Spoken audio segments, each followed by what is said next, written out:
RCB match तो जीत गई है और मैच भी अच्छा जीती है क्योंकि उसने नेट रन रेट अपना पॉजिटिव में कर लिया है। जी हाँ, राजस्थान को 59 रनों पे ऑल आउट करके बेंगलोर ने एक काम तो अपना कर लिया। प्लेऑफ की अगर रेस की बात करें तो वो दिन ब दिन यानी कि मैच हर मैच के बाद मैच ब मैच दिलचस्प होती जा रही है। क्योंकि आप हिसाब लगाएंगे तो लगाएंगे कैसे?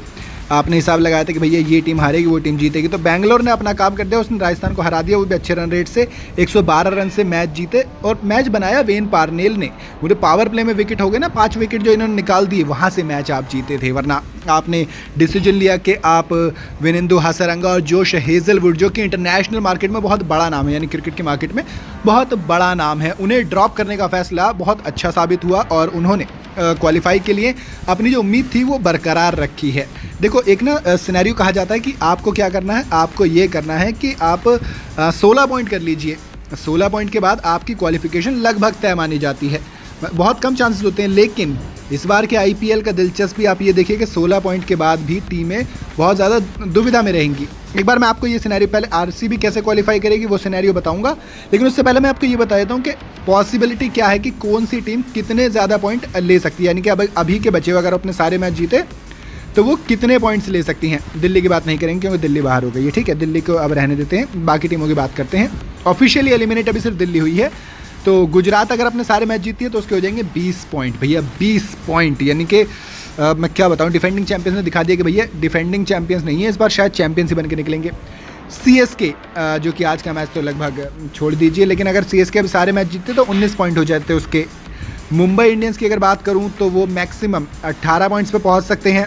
LSG, Lucknow super giants 17 point पे पहुंच सकती है। तो ये 4 टीम अगर अपनी अपनी टीम मैच जीतती हैं, मतलब वैसे पॉसिबल नहीं, अगर एक जीतेगी तो दूसरी हारेगी, लेकिन अगर एक होम सिनेरियो देखें तो ये 4 फाइनलिस्ट हो सकते हैं प्लेऑफ के लिए। गुजरात, चेन्नई, मुंबई और लखनऊ सुपर जायंट्स। अब बात करते हैं आरसीबी। आरसीबी अगर अपने तीनों मैच जीती, एक जीती है, 2 और बाकी हैं, तो आरसीबी पहुंच सकते हैं 16 पॉइंट के साथ। अब 16 पॉइंट के साथ देखो, आरसीबी का फ़ायदा ये है कि आरसीबी के पास पॉजिटिव नेट रन रेट है। वैसे पंजाब की बात करेंगे, नेट रन रेट उसका भी पॉजिटिव ही है, लेकिन वो 16 पॉइंट दोनों मैक्सिमम ले सकते हैं। Rajasthan Royal 14 point, Kolkata Knight Rider 14 point और सनराइजर्स हैदराबाद 14 पॉइंट ले सकते हैं। तो अब देखो, मैं ऑफिशियली बात नहीं करूंगा, लेकिन अनऑफिशियली बात करें तो हैदराबाद क्वालिफाई नहीं करेगा और कोलकाता नाइट राइडर भी क्वालिफाई नहीं करेगा। लेकिन राजस्थान रॉयल के पास क्या होगा, अगर मुकाबला ऊपर नीचे होता है, जब रन रेट की बात आ जाएगी तो शायद, क्योंकि आरआर का भी नेट रन रेट तो पॉजिटिव ही है, तो आप ये कह सकते हैं कि उसके पास एक हल्का सा ब्रिक्स ऑफ द चांस है, आप उसे एकदम से रूल आउट नहीं कर सकते। लेकिन अगर बाकी की बात करें तो बाकियों के लिए दिक्कत है। अब दिक्कत कहाँ शुरू करते हैं, बात करते हैं आरसीबी की। आरसीबी से पहले मैं बात करता हूँ पॉइंट्स टेबल की। अगर मैं पॉइंट्स टेबल की बात करूँ तो पॉइंट्स टेबल में सबसे ज़्यादा जो फायदा हुआ है वो हुआ है अभी आरसीबी को, जिसका नेट रन रेट नेगेटिव से पॉजिटिव में आ गया है, सिर्फ इस बदौलत क्योंकि उन्होंने 112 रन से मैच जीता। इस वक्त 12 मैचों में 6 जीते हैं, 6 हारे हैं, 12 पॉइंट हैं, 0.17 का उनका नेट रन रेट है पॉजिटिव में। इसके अलावा पंजाब किंग्स का नेट रन रेट नेगेटिव में है।